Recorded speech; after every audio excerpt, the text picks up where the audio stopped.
Hi, so welcome to my first ever late night seed talk. This is going to be a little series that I've started.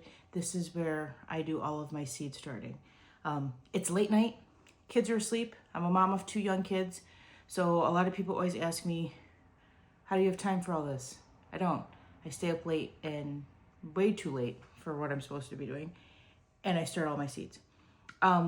It's February 3rd. So I've already have a lot going down in my basement. So I grow in Massachusetts, Western Mass, Springfield area. I am zone 6B, A, whatever one is closest to 5. I don't really believe that we're on that cusp. Although we have been having some mild weather, I do like to push it a little bit. Currently, I have ranunculus growing in my basement. I grow cut flowers for my side hustle.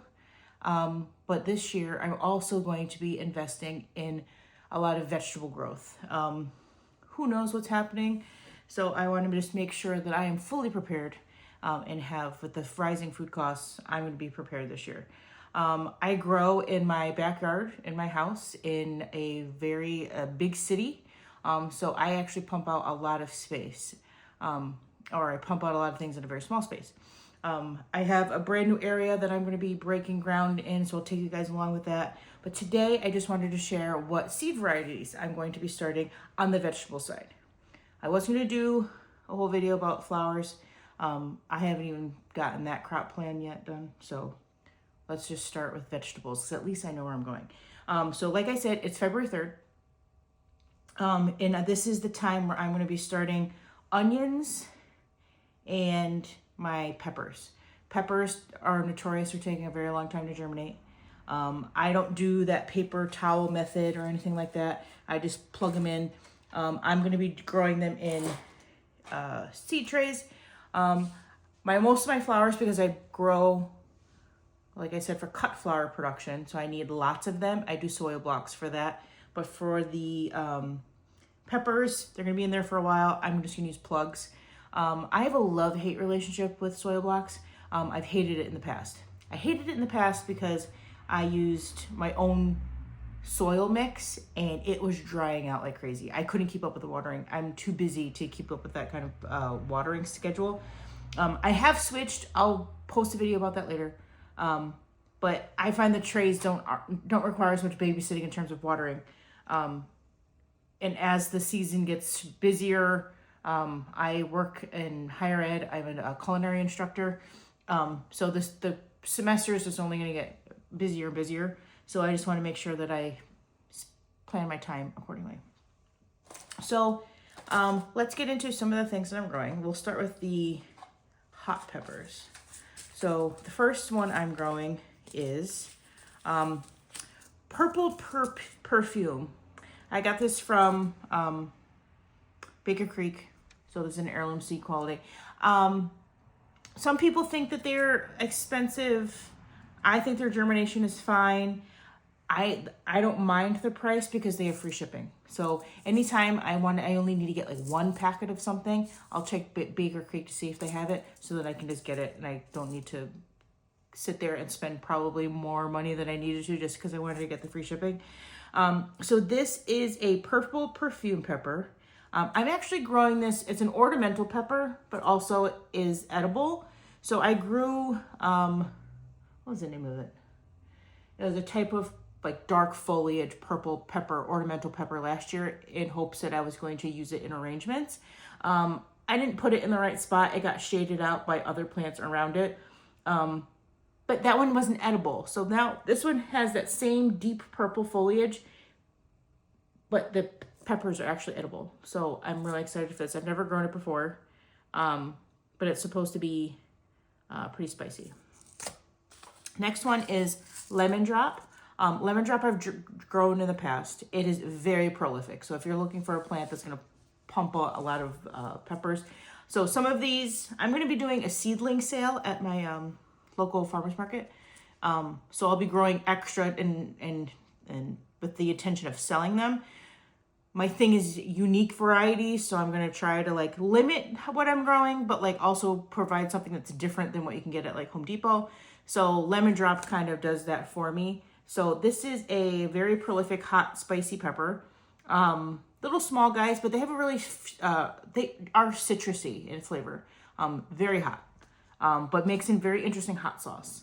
So I'm excited to grow these again. I haven't grown these. I didn't grow these last year. I did miss them in the garden, and I only need like 2 plants because there's only so much hot sauce my family can eat. But I'll be keeping those for myself. Anaheim, which is one of my all-time favorites, or like a Big Jim. I actually said I ran out of Big Jim seeds. I would have easily grown that. I grow that every year. But this will be fine. This is just a basic Anaheim pepper. I love making green chili sauces.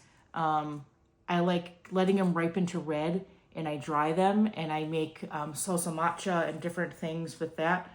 So I'm actually probably going to grow quite a few of these. Sugar Rush Peach, and these are in no particular order. It's just I separated the spicy ones from the non-spicy ones at least. Sugar Rush Peach I've grown in the past. Super prolific, tons of peppers. Beautiful, like peachy color, really interesting flavor. Again, super spicy, but makes an amazing hot sauce. Like a Sugar Rush peach hot sauce. And I ferment it with and then I actually, because it is so spicy, anytime you want to make a hot sauce, I like spice. I don't need to blow my head off. You can combine it with a sweet bell pepper. So I'll combine this with a sweet orange pepper when I'm doing that first ferment. I'll use that just to tone the heat down, but you'll still get all the flavor of this pepper. So again, I only need a couple of plants of that, but the rest I'll sell. Classic jalapeno. I have 2 varieties of jalapeno I'm growing. This one, I'm also on a mission to use up all my seeds this year. I have a collection, but things are getting kind of old. Yes, seeds last forever, but do they? I don't want to be questioning germination.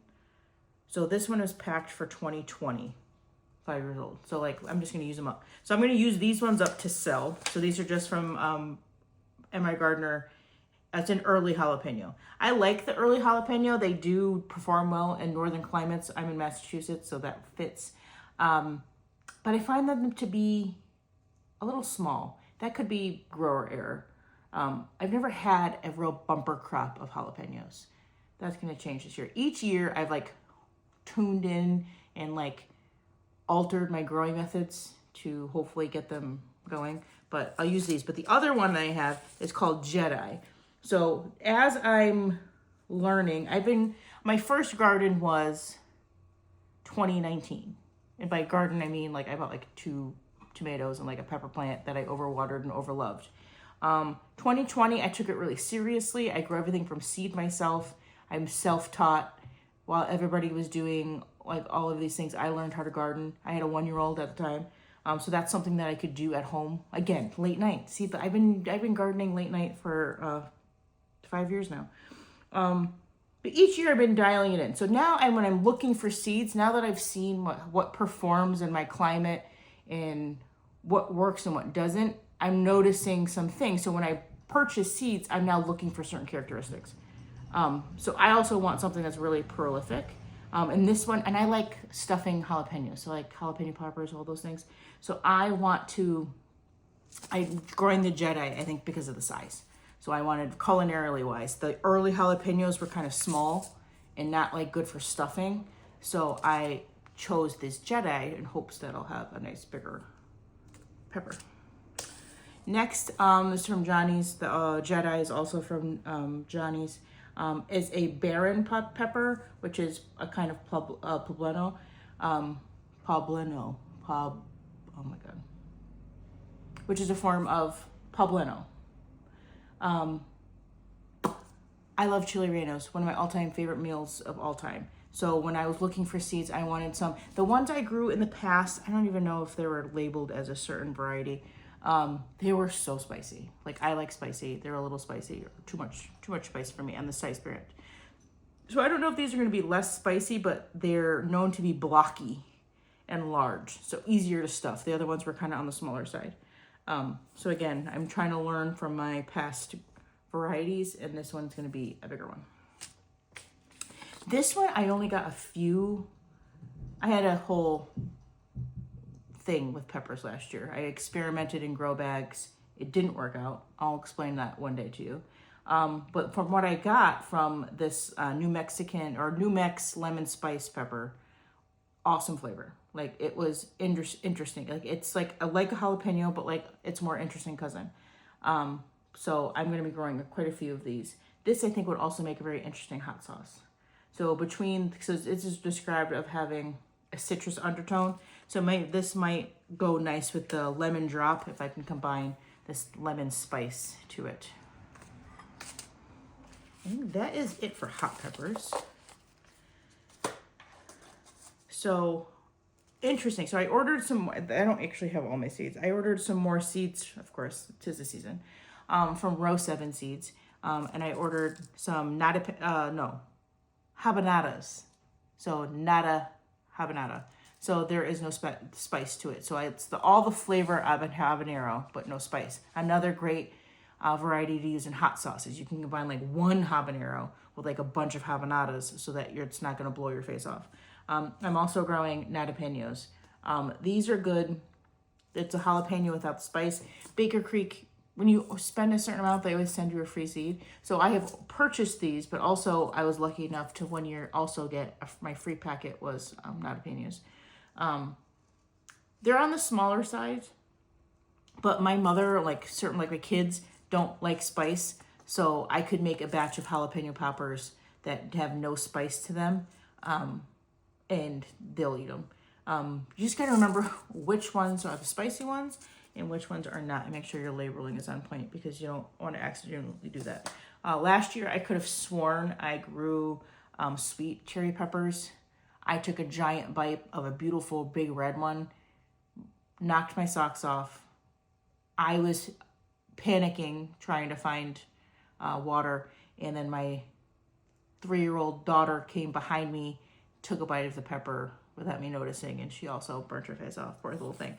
So I don't want to do that anymore. So I'm going to make sure that everything is labeled and that it is in the right spot. So for sweet peppers, moving on, I'm really into trying to maybe make my own paprika this year, or I really like dried red peppers, sweet peppers. So that's the goal. So I'm going to do a sweet pimento. Again, this is a seed I'm trying to use up. This is from 2021, so I'm just going to sow all of these, and like I'll sell what I don't use, but I just want to start fresh to give me more of a reason to spend more money on seeds next year. Lesia. Last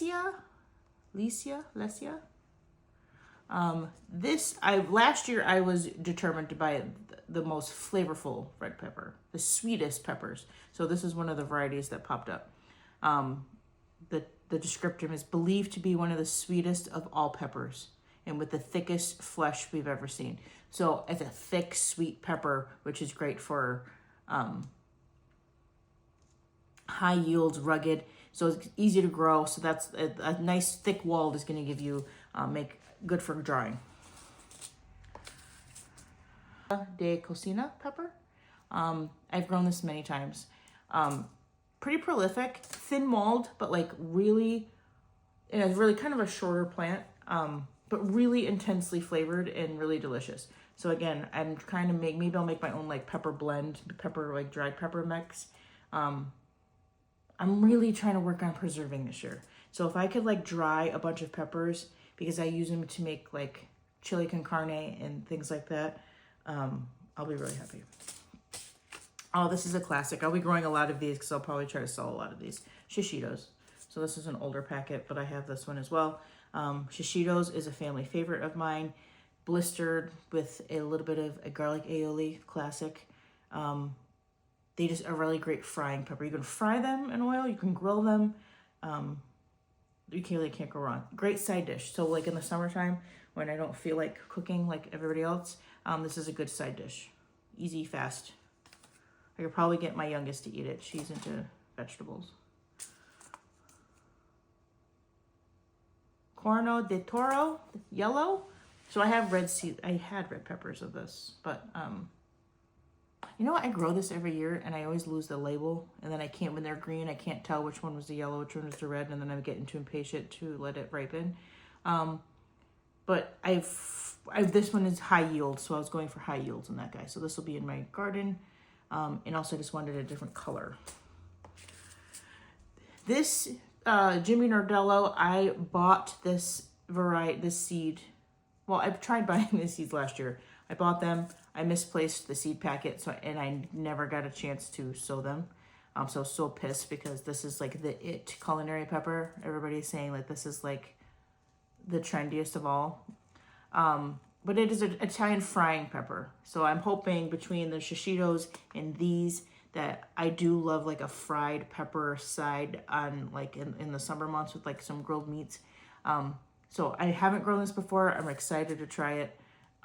So I'll have a few of those in the garden.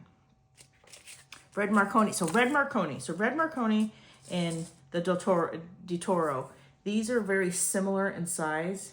So these are the two that when I put them side by side, I can't remember which one they are until they ripen. So this is another sweet red pepper, classic Marconi. This is just for your basic red pepper. So I would like to preserve some roasted red peppers, and I'll use this one. I'm not even going to try to say this one. Arjavanarski. So another one of those. It's very similar to the Alessia one that I had earlier. Small plants, but a good roasting pepper. So I'm only going to do a few of these. I wasn't even going to grow this one, but then I was like, why not? So we'll give it a shot. And then lastly, I have some sweet banana peppers. I wasn't going to grow these either, but then I keep seeing everybody like, oh, these are my favorite pepper. They're my favorite like garden snack. And I was like, you know what? Maybe I will. I think I grew these last time and it was from a different seed pack and they were spicy. I'm trying not to grow as many super hots as I have in the past. My husband is really into hot sauce and peppers, so he always begs me to grow them, but then we don't do anything with them. And then they just sit on the counter, so I don't want that to happen. So those are the peppers. So when I get ready to sow seeds, what I do is I go through and I pre-write my labels. That's something I can do like while I'm watching TV. So I like to do that. So I already wrote them out, so then I can just fill my seed tray and just go. And I do it for like a whole row. And if I do a half a row, I'll stick that one in and I know that that's the back half. It's worked for me so far. And then if nothing germinates, I don't waste that label. And then as I pot them up, because I'll probably have to pot these up to a bigger size, but I want to just make sure that, because some of these seeds are kind of old, that I have good germination. And then I'll write out all my labels so that everything is labeled and organized. All right, moving on. What else am I growing? So this I've never grown before. Period. I've never grown any kind of celery. So this is celery. So I'm doing Golden Boy. I just got this one. It's not because I was drawn to this variety. It's because that's the only thing that was left on MI Gardener. I was trying to hit like a certain minimum to get the free shipping. But it sounds interesting. I thoroughly enjoy celery. I think it's underutilized. I love it sliced on the mandolin, but in salads. I think it's wonderful. There's an Italian seafood salad that I like that has celery in it. So I'm interested to try to grow my own.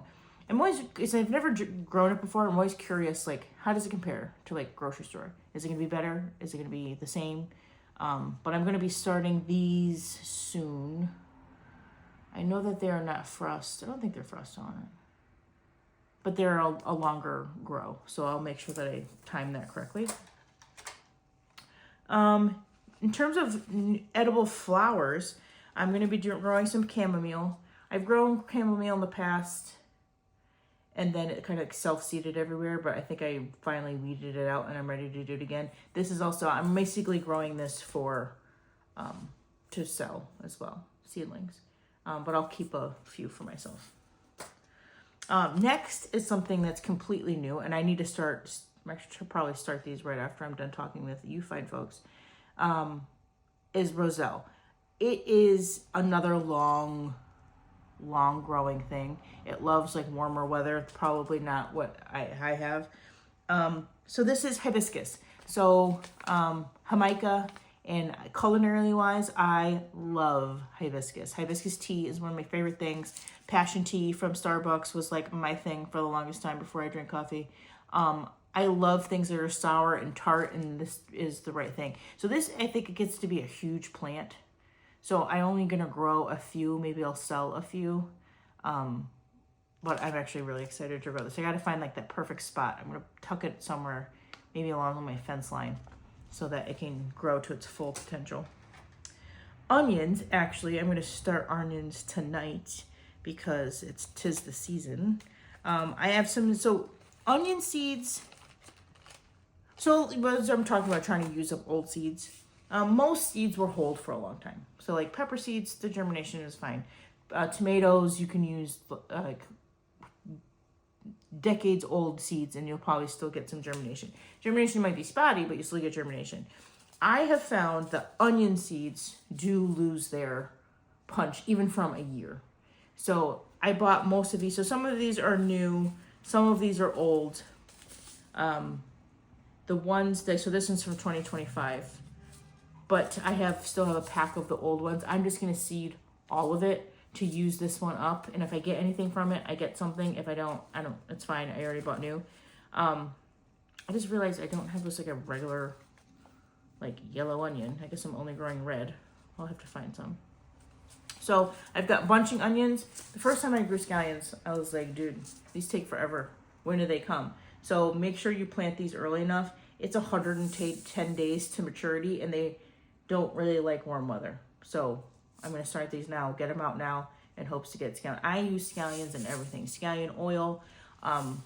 All of my like sauces, the backbone is made of scallions. In scallions, certain places, you go to like the regular grocery store, they try to rip you off $3 a bunch. No, thank you. So I will be starting some of my own. I have a flat of Italy. So this is a red cipollini onions. I love cipollinis. The cipollinis are the little small flat ones. I think they're wonderful. I like to glaze them and make like, and get them really, really like glazed and sweet. I saw on some YouTube I was watching with my mom, somebody made like an onion tart, and I have this vision in my head. Just ready for it. So I'm going to grow, I have another one. So this is the Bianca DiMaggio, which is a white flat cipollini style onion. Super sweet, like candy sweet. I'm going to grow these. And then one of the dishes I'm going to make is like a glazed, like caramel, super caramelized, like glazy onion. And then I'm going to top it basically like a tarte tatin, but with onions. And I'm going to make my own puff for the top. So bake it with the puff, and then when you serve it, invert it. So you have like these like beautifully caramelized whole cipollini onions with like this super buttery crust. I think it's going to be amazing. So stay tuned when I do make that. So I have the flat, so red, and I have the white. I grow these every year. I love them every single year. I wish I grow more every single year. So I'm going to make sure that I sow a lot of these. In terms of like big onions, I thought I ordered a yellow onion. Apparently I didn't. So I guess I got to order more seeds. As a ruby red. This is like a basically, so when you're growing onions, depending on what your latitude is, how far north you are, you either need long day or short day. I'm in the north, I need long day. So just make sure that when you're reading your seed packet, they are long day. So this is a long day red onion. And then I have some shallots. I grew shallots for the first time last year. I will never not grow shallots now. So this is another long day. It's a banana type. So it's like a large, long torpedo shape. These are really good. So I'll be growing more of those. And then eventually I'll get some yellow onions. But I'll just probably just, oh, I have to go to the nursery again. Woe is me. Something interesting I'm growing, which I have another. So I when I seed shop, I also try to come up with the recipes that I'm going to try to make. So this is a black garbanzo bean. So I am totally intrigued by this. So we're going to try this. So it's a bush habit, requires no staking, direct seed after last frost, soak seed overnight. I've never grown garbanzo beans before. Excuse me. But I will make sure I leave space for these. So I also have some black tahini. So I'm thinking in my head I can make a black hummus using the black garbanzo beans with the black tahini. It'll probably end up being some kind of like gray color. I don't know. Has anybody ever grown these? Write in the comments if you have. I want to know if they're just coated in like if the outside is black, or is it black all the way through? Because am I just thinking I'm just gonna make some muddy hummus and I regret growing the black ones, but we'll see. Stay tuned. Fennel. I'm gonna try growing it this spring. Usually I like to wait until fall sowing because it really does not like to get hot and it'll bolt if it gets hot.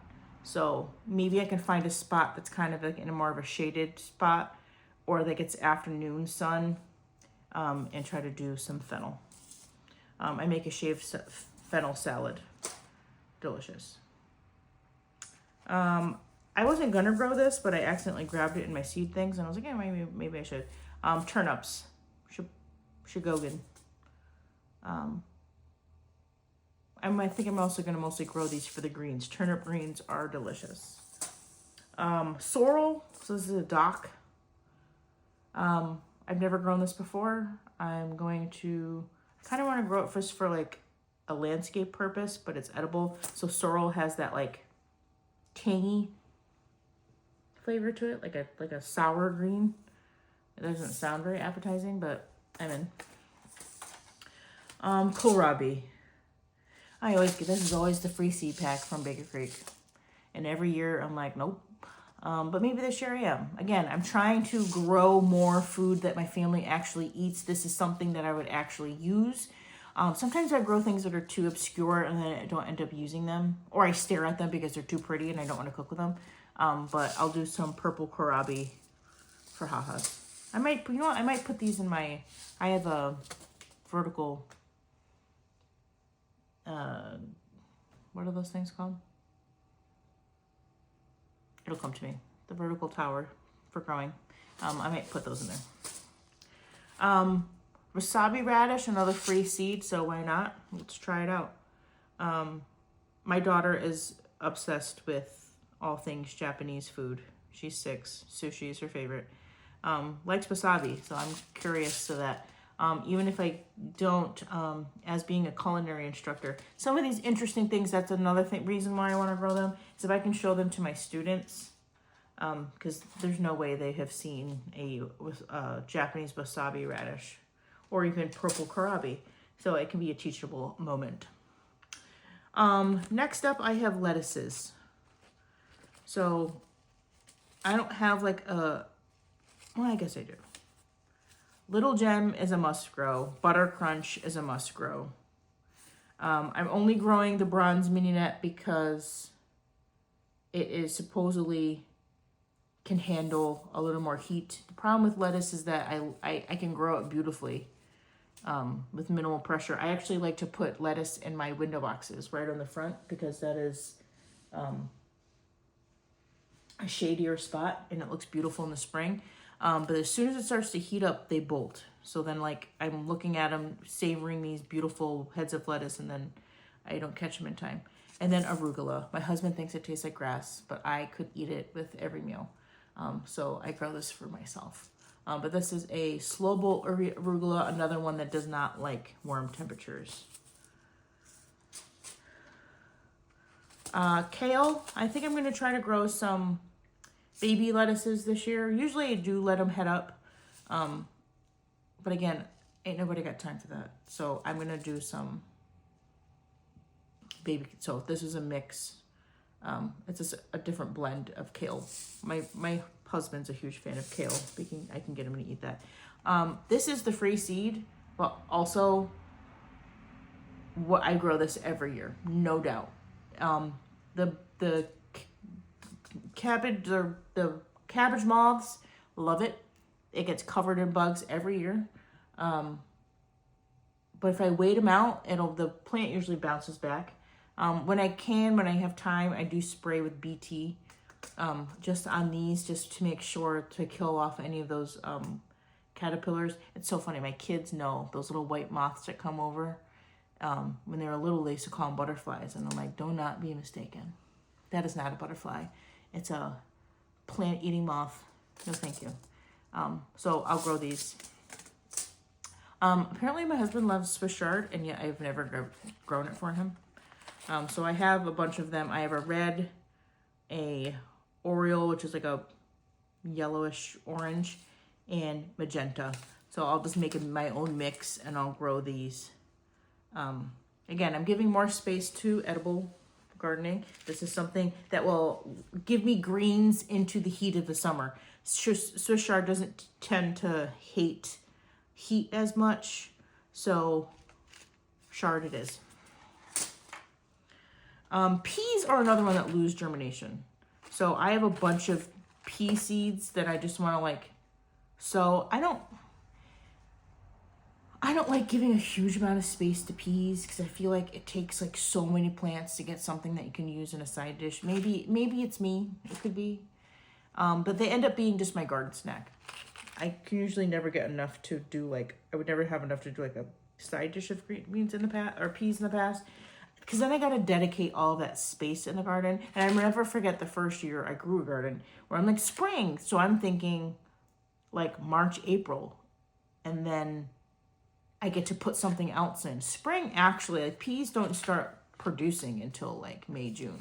So like that's, to me, I'm thinking that's summer. But like it's still going to take up some space. So I do like to grab, so these are both on the shorter side. They don't grow super tall. I used to be really into this one only grows up to be 4 feet. I'm not into, I was a container gardener for a long time until we bought this house. So most of the things that I bought, like all my older seeds, are all container friendly or like on the smaller side because that's all I had renting for all those years. Beans, to be honest, if anybody watched MI Gardener's like favorite varieties video, I only order these because he said to. So these are contender bush beans. So I'm gonna try to grow more green beans this year. I feel like I have been working off of this pack of seeds for like years. When did they buy this? 2020. And I swear I grow these every year and they are super productive. It's the Romano Italian bush beans. And I spent $1.50. The best $1.50 spent, I swear. And then I'm also, so these are contender bush beans. I did throw one pole bean in the mix. I have some fencing that I can grow it up. But a pole bean. I don't know why I'm growing all these beans. My kids don't like beans. But again, we'll see. I don't plan on canning those.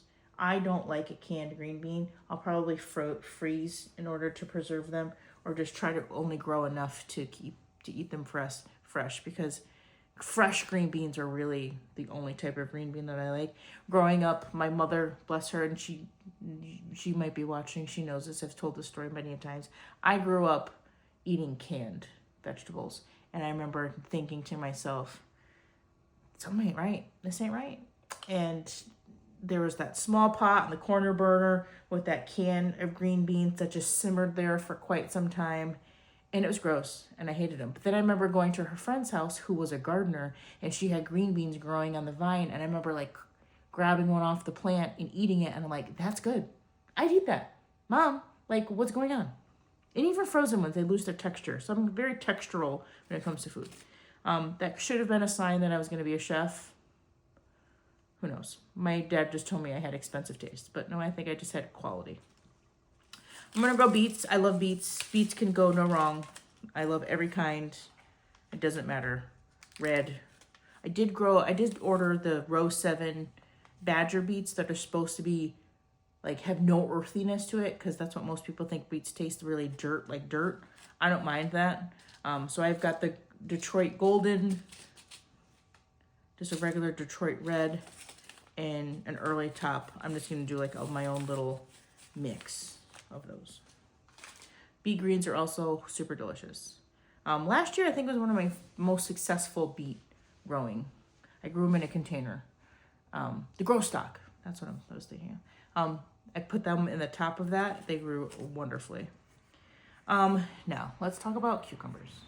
My children will fight over cucumbers like it is candy, like it's chocolate. They love cucumbers. 2 years ago, I had a decent harvest off of cucumbers, but I battle the cucumber beetle. It is my arch nemesis. I take that back. That and the freaking squash vine borer jerk.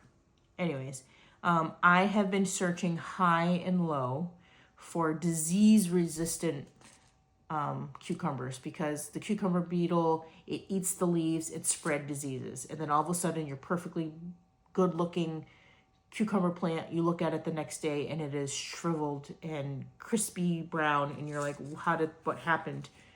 The cucumber beetle happened, and there's no real way of getting around it. I've tried squishing them by hand, they just keep coming back. So I'm going to cover them longer this year. I'm going to put some insect netting over them, try to protect them from the bugs as long as I can, so that I can get some cucumbers. All I want in this world is to have a bumper crop of cucumbers that I can pickle and eat them fresh. My kids can just eat them while they're outside. This is the year, 2025. Here we go. So this one is called Little Leaf. So it is, when I clicked on Johnny's, you can use the filter setting, and it was those that are resistant to, bacterial wilt. This was one of them. So fingers crossed. I'm also going to grow this Hocus gherkin, and some of these I'm going to sell at this plant sale as well. I would love to make my own gherkin cucumbers. My youngest daughter, she's 3. Her name's Grace. Gracie loves some pickles. This is a sweet success cucumber. Vigorous disease-resistant plants. So anytime I saw that word disease-resistant, I was like, okay, let's try this one. Maybe this will be the one. I'm going to grow Space Master, not for myself, but for the seedling sale. This is a green dragon. This is for the girls because it's a great tasting cucumber without the bitterness. Cucumbers can be bitter, especially when it starts to get hot. That's when that bitterness really starts to come out. So that's another quality that I look for when I'm purchasing seeds, is something that doesn't get bitter. Unagi. This is a cucumber from Johnny's. Again, it probably was just labeled as wilt resistant. That's it for cucumbers. Next up, I have pumpkins.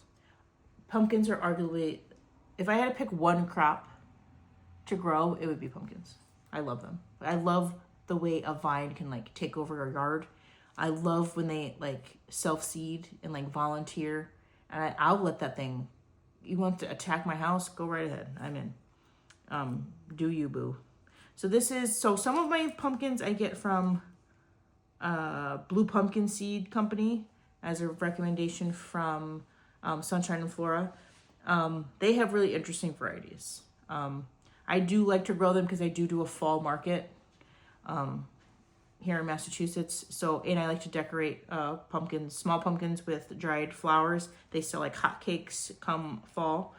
So that's kind of what I'm going for. And I don't like buying big pumpkins. They're expensive. So I like to decorate with them. So I have a Pink Panther pumpkin. This one is Autumn Frost. I grew this last year. It was really pretty. This is a Pixie pumpkin, so it's kind of like that traditional Cinderella looking pumpkin. This is great for stacking. And there's some of these that I'm interested in because I do want to cook with some. But this one is more for decoration. Now, life dream of mine is to have a pumpkin featured at the Biggie. So the Biggie, Eastern States Exposition, is I think it's the third largest county fair or state fair in the country, and it's here in Western Mass. So every year I go. It's like the best thing on earth, and if you haven't heard of it, look it up and come on down. This is a state fair winning pumpkin. So I have a little area carved out in my backyard for my girls, and I think this will be a fun thing. I'll put it on its own drip emitter, and I have a pallet already, and I'm gonna grow on a pallet, and maybe this will be the year. Maybe I can get featured at the Big E and win my blue ribbon. One day it's gonna happen. So let's practice. So I'm here for it. Even if it doesn't get super huge, how fun is it gonna be just to watch this monster grow in my backyard? This one is so pretty. This one is called Winter Luxury, and it looks like the pumpkin is like frosted. So this will be great, and if I can, this will go on my front step all day long. The next one is a textured pumpkin. Some people don't like the warts. I think it's kind of fun. This is called a popcorn. I like it because it's a creamy white color. I think that keeps it looking more classy than weird. So I'm here for that. I grew these last year, and I wish I grew more. This is the Black Cat pumpkin. So I do experience vine borer. Let's talk about that jerk. I didn't ever experience it until moving here. I've grown all kinds of squash in the past, and it was totally fine. That thing is nasty. It burrows into the stem of the plant, and it's like this nasty grub-looking thing. Last year I was successful. I did successfully cut the stem and extract it. Talk about gross. Or I used my kids' like leftover like medicine syringe, and I filled that with BT, and I injected that into the hollow stem. That seemed to work really well. I'm trying to time it to where the mating season and like the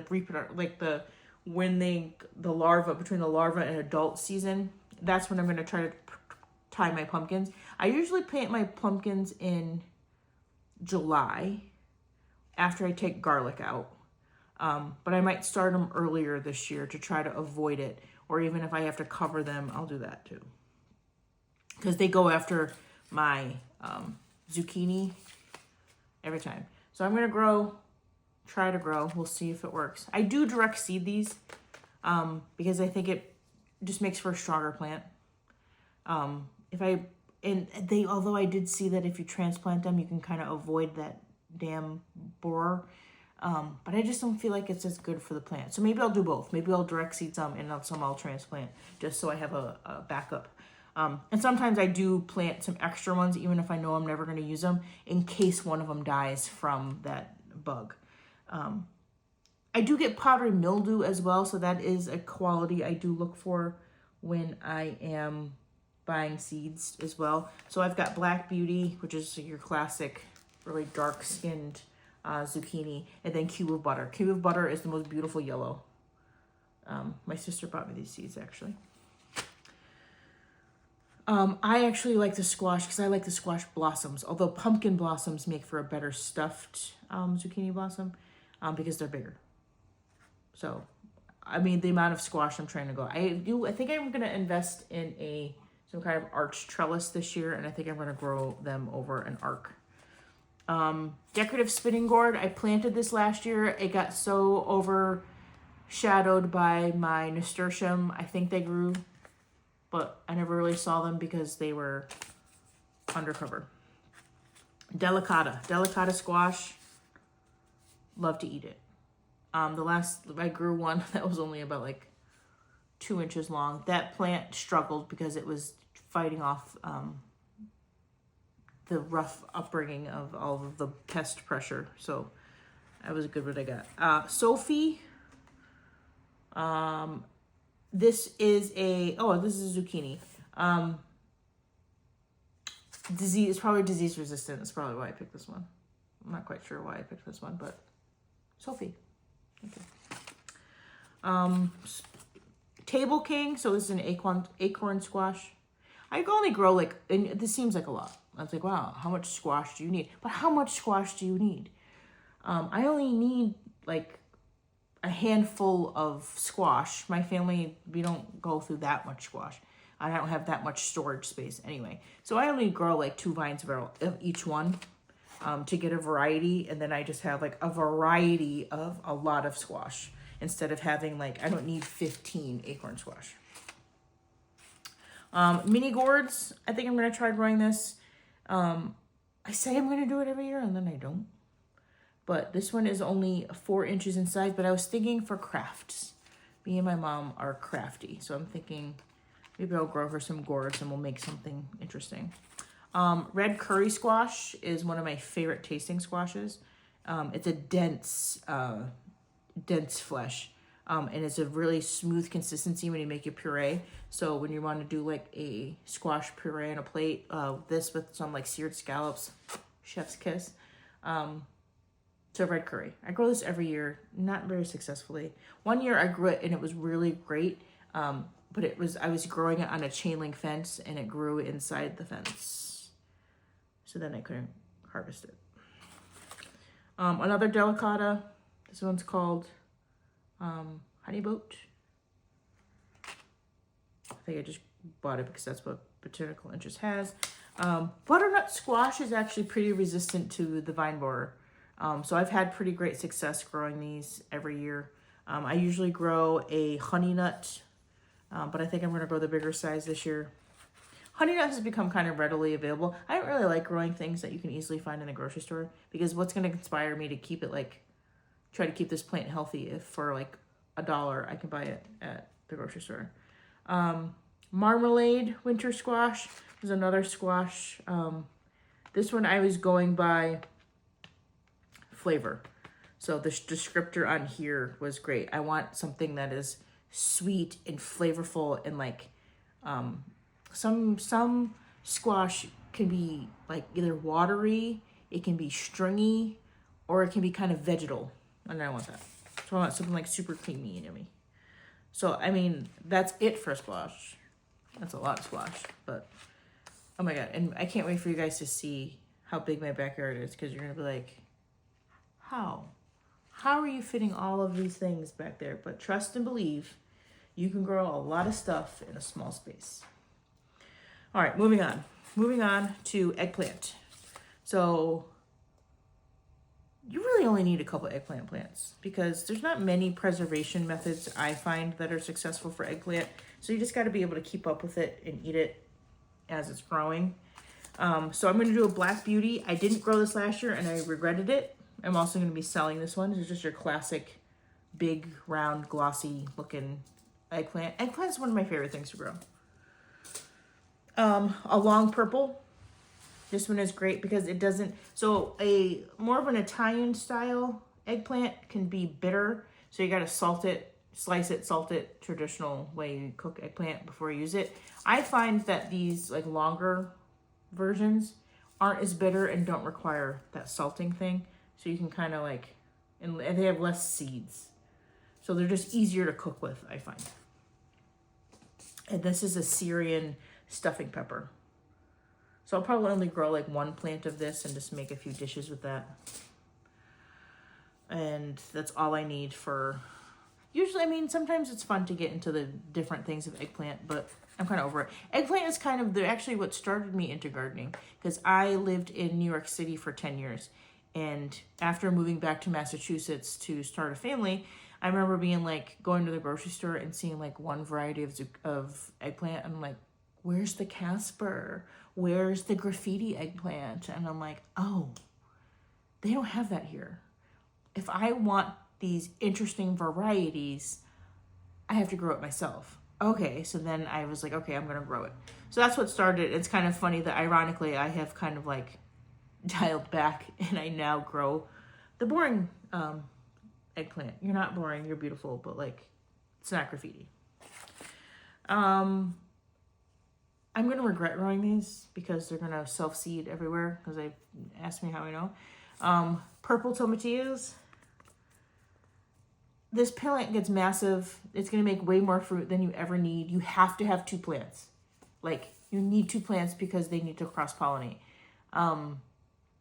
But they're 2 massive plants with a ton of tomatillos. So get ready for you're canning and freezing because there's going to be so many. And if you don't, they just drop, and then they're going to have a million tomatillo babies where you planted this last year. So keep that in mind. Kind of the same thing with a ground cherry, but I think my kids will like these, so I'm growing these for them. I might put this in a pot and grow it closer. I kind of have like a fruit section of my garden, and I might put those over there. So a ground cherry, if you've never had one, is like called a husk cherry. They kind of taste like a sour. It's like they're part of the tomato family. They're sour, tropical, pineapple-y in flavor. They're really interesting. You know when you need to harvest them when they drop. So like they drop to the ground. But again, they self-seed like crazy. So put them somewhere where you don't mind. Now, this is the moment we've all been waiting for. Everyone's favorite thing to grow. Tomatoes. I love me some tomatoes. And my youngest, Gracie girl, loves tomatoes. Like, she's the tomato queen. I have a million videos on my phone of her eating tomatoes like apples, just like succulent. Like if you don't like tomatoes, watch her eat a tomato, and you're like, if she makes it look that good, then it must be. So let's start with the cherry tomatoes that I'm growing. I grew this 2 years ago. I didn't grow it last year. Is it because, am I growing it this year because I missed it? No. It's really sweet though. So when I like a tomato, especially for a cherry tomato, I want something sweet. I liked the size of it and I liked the sweetness of it. It's called Isis Candy Cherry Tomato. So it's a pretty like blushy, yellowy, but really good flavor. It was a pretty productive flavor. Not the most productive cherry, but it's fine. Now this guy, I grew this. This is probably gonna pop up all over my garden this year because I was swimming in. So if you want a prolific tomato that is tough, this is Valentine. It was a beast. They were everywhere. Those things were coming up everywhere. I composted plants last year because I ran out of space and I didn't sell them, and they got kind of leggy. They were growing out of the compost pile. Like no other tomato variety was, but this one was. So it's a hybrid. But makes those like really like grocery store looking cherry tomatoes. The oblong, red, perfect looking cherry tomatoes. Really good flavor. Great size. So I'll grow those again because although maybe I don't need to because they literally are going to be everywhere. Sun Gold.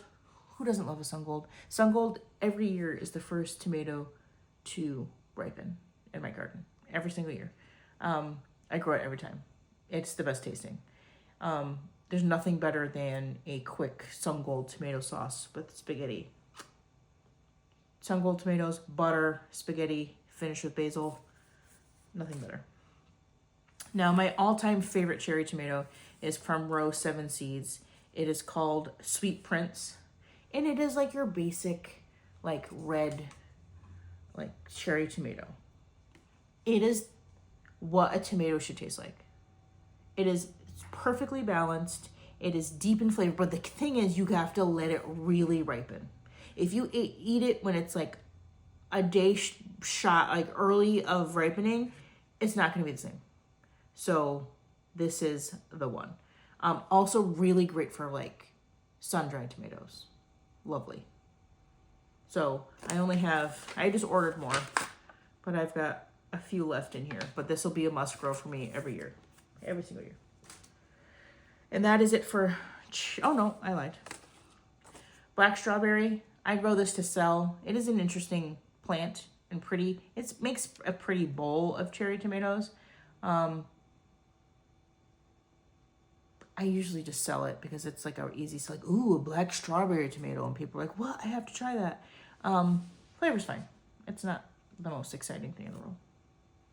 But don't tell my people about that. Let me just double check. Is this it for? Yes, it is. Let me just double check.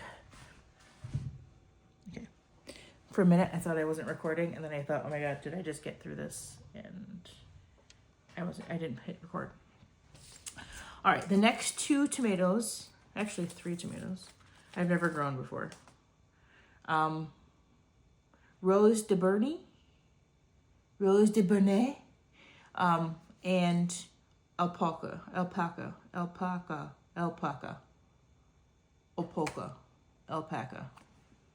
that thing. And my gardener made me buy them. Thanks. Luke, if you're watching, thanks for it worked. The way he described them, I had to grow them. So both of them are indeterminate, which means they grow as tall as the Lord will let them. It's anytime something, so when you're growing a tomato, again, I'm in a colder climate. So this is a Polish heirloom tomato. Poland isn't known for their sandy beaches. So I try to grow things that are known for like colder climates. I find that they do good in my area. But both of these are known for the exceptional flavor. I'm in. I used to be like anti-red tomatoes, but like I just want the best flavor. So if you're even going to be a boring red round tomato, like but be a perfect one and be a perfectly balanced tomato, I'm in. And the alpaca, polka. This one is good. He said is good for canning. So this is a no-brainer for me. Every year I will can and process as many tomatoes as I possibly can because there's nothing better than garden ripened tomato. I never grew this one before, but it was my free gift. Thank you, Baker Creek. They give me a lot of gifts, as you can see, or maybe I just order a lot of seeds. This is Purple Rain. It's a tidy and compact 5-foot plant with smothered in purple beefsteak tomatoes. The way Baker Creek writes their copy on the back of their seed packets, like I will buy their whole catalog. With a beautifully balanced flavor. So, I'm in. Unique purple dwarf tomato. I like growing dwarf tomatoes to sell because I don't think most people realize they want a tomato plant, but like they're not prepared for an indeterminate tomato plant and like staking of an indeterminate tomato plant. So like having some compact options for those who want to grow tomatoes but don't really know how to grow tomatoes. These next group is determinate varieties because I used to be like anti-determinate tomato. I thought it was like less cool. Spoiler. I love that these all like ripen at the same time, and then I can plant a whole nother second crop to get double the yields. And I like that they ripen all at the same time, so then I can just process them all at the same time when it comes to canning. So subarctic tomato, I grow this because it is for colder climates. So again, it doesn't mind our cooler soil in the beginning. Early Cascade is known for early yields and again, cold tolerant. So that's a quality that I look for. I'm going to grow a lot of these too for this seedling sale. But I also just like having one section of just determinate tomatoes just to have going. Celebrity, another one, classic tomato, determinate tomato, and Roma. I'll grow those all for the seedling sale. This guy is a determinate tomato. And he is wonderful. Super productive, interesting color. Like it ripens to like a tangerine yellow. So it's called sunrise sauce. And it does look like a sunrise. So at first they're like a yellow in color. But as they mature, they become more orange. And that's when you know that they're like the best. Very prolific. We get really great yields off of one plant. I will grow it every year. I need to get more seeds. I've got 1, 2, 3, 4. Because I'm only growing 4 this year. But that's okay. Another Roma. Classic. I'll grow these for the seedling sale. Sometimes people just like, they go for the name they recognize. And Aroma fits the bill for that. Black Krim, another one. People just ask for it. It's a Russian heirloom. So again, it grows good in our climate. It's indeterminate. So we're moving into indeterminate tomatoes. So these will require staking. These will grow as long, as high as they can. But as they grow, they start ripening from the bottom up. So it's like a continuous harvest, but like a few at a time. So Black Krim. If you've never ordered or donated to the University of Florida, Florida Gators, that's the University of Florida, right? They do some tomato trials. And although my climate is nothing like Florida, if you donate to their program and commit to be a part of their like research, like they like when you, they're willing to send you seeds so that if you give them feedback, and so they get feedback from all over the country about how their seeds grow in different climates. And I have grown some of the best tasting tomatoes ever from them. So if you go onto their website, you go into like their research. I'll link what the lab is in the description. Support them. It's a $15 donation, and they send you at least 3 to 4 seed packs of their improved. Every year it's an improved version of the previous. They have a certain amount of varieties. I think it's like 4. So I have like Garden Gem here, but then like there's an improved Garden Gem from a different year, which is just like what they're working on. So Garden Gem, I actually got this from, I sought this seed out from Garden Dancer. Laura was talking about this being her favorite tasting tomato. I grew it one year. It was the highest yields, and it is just a really nice, it's like a plum sized tomato, but really great like heirloom flavor. It's a semi-determinate plant. I still haven't really figured out what that means. I guess it doesn't just get as tall, but it gets large. So you do need some staking with this. But a wonderful tomato. So I donate every year just so I can get more seeds.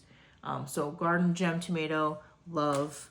Garden Ruby, the most beautiful like grocery store quality tomato you've ever seen. It was wonderful and really good flavor.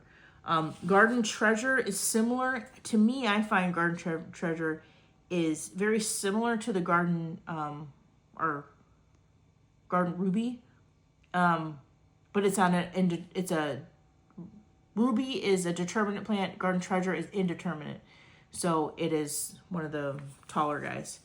So I have 2 here. I have the improved Garden Treasure and regular Garden Treasure, and then an improved BW hybrid. So very resistant to a lot of disease. So if you suffer from a lot of blight and things on your plants, these are a great version. So 10 out of 10 recommend looking up. I'll put a link down below. Black Beauty is just the most interesting tomato. I mean, flavor-wise, it doesn't like get me so excited, but in terms of look and cool factor, she's got it. I'll grow these for the seedling sale. So the more sunlight this tomato receives, the darker purple it gets, black it gets. So it's really interesting. Jess from Roots and Refuge says that this is one of her favorite all-time tasting tomatoes. So maybe I just haven't had one in a while. Stand by. We'll figure it out. I'm going to butcher this one. Castrelli tomato, indeterminate. This one is a big, beautiful Italian heirloom. So when I went to Italy in 2016 for a wedding, we were at a rehearsal dinner. Pasta, pizza, it was phenomenal. But every single one of us, we got a little salad plate with heirloom tomatoes and mozzarella, and the tomato we had. I'll be chasing that flavor for the rest of my life. It was everybody's single best bite of food was the tomato. Yes, it was grown in Italy. Maybe it's the volcanic soil and all of those things that made it taste better. But this was the closest tomato I've gotten. I found. I'm still searching to get that flavor. And as I say that this was an Italian tomato, it is actually French. So it is a French tomato that is delicious and vigorous. This plant was very prolific and healthy. It was a good one. But anyways, even though it's French, don't tell anybody that's Italian. It was the closest one that I've gotten to that flavor. Paul Robeson, my OG, all-time favorite tomato is Paul Robeson. I like a dark flesh tomato. I find like they have the most dynamic flavor, like almost like savory umami. Paul Robeson does that for me. But now, this was my favorite, but I'm feeling like Carbon might be moving in to its spot. It's got a sweet and smoky taste profile, and it pumped out so many tomatoes. So Paul is great, not as high as yielding, and these were bigger. Like it was a bigger tomato. So, and Paul kind of cracks a lot. I don't know, maybe he's been replaced by the Carbon. But Carbon tomato is a must grow. Love, love. And then in terms of our yellowy tomatoes, which are my favorite, they're the most beautiful. So I grow a pineapple because I love this style of tomato. This is the best. I like a slice of like a dark tomato, like the Carbon, with a slice of the pineapple on my BLT. Ooh, delicious. So pineapple tomato, and then I grew this one for the first time. This is from Johnny's. It's called Harvest Moon. This is a hybrid one. It is a really good, really, really good. Very similar in style to a pineapple. Side by side, I may not have been able to tell the difference between the two, but recommend. And then this Thorburns Terracotta was just a beautiful tomato and really rich tasting to me. It has like a honey brown skin, orange pink flesh, green seed mass. Interesting and different, but I am a huge fan. So a lot of these I'm not going to be starting. I did start a lot of herbs, nothing that earth-shattering. I've got chives and all of those things, mostly for the seedling stale, because most of my herbs are perennial and already take up enough space out there, so I don't really need them. I don't really need more of them. Like I have a lemon thyme that I like. But I'll be growing regular thyme. I'm going to try my hand at rosemary, even though I know that it's a pain in the butt to germinate. Do I have any other vegetables going yet? I don't think so. I still have some seeds trickling in, but this is the bulk of it. It's a lot. It's a lot. So I kind of need like my spring crops to move out of the grow room before I start any of these, so I can't even like look at it. And honestly, it's better, like we all jump the gun, especially like on tomatoes, but it's actually better to wait until the recommended time for those things, because warm weather crops do not like cold soil. So you'll end up just like, and then you're going to be playing the game of like pinching them back, trying to remove flowers. And I remember when I first started gardening, going to a nursery and seeing like a tomato already growing on the plant. I'm like, ooh, I'm going to get that one so I can like guarantee that I get a tomato. But not knowing that that plant is probably stressed out inside that little pot. So it's better to have just a properly sized transplant when it's time. So don't rush it too much. So the way you do it when you have all your spring crops, once those go out, then I'll start my warm season things. So I'm going to be starting peppers and onions this week. Next week, I might start my eggplant. Eggplant also takes a long time to get going. But they're going to have to stay indoors for quite some time. There's no way they're going outside, but they just take a long time. Same with peppers. Peppers do not like cold feet. Don't even try to put them in the ground before they are ready, because they will stunt. And again, this year I'm going to have a bumper crop of everything, guaranteed. I know this is probably a long video. I'm so glad if you stuck around. I can't wait for you to get to know me, my garden, my methods. Here on this channel, I'll be showing, the cut flower world, but also the culinary world, because those are my worlds. Those are my passions. So grow some things along with me, and I'll show you some recipes in the kitchen while also putting something pretty on your dinner table. So again, my name is Tracy. It was so nice for you to spend time with me. And I'll catch you on the next one. Bye.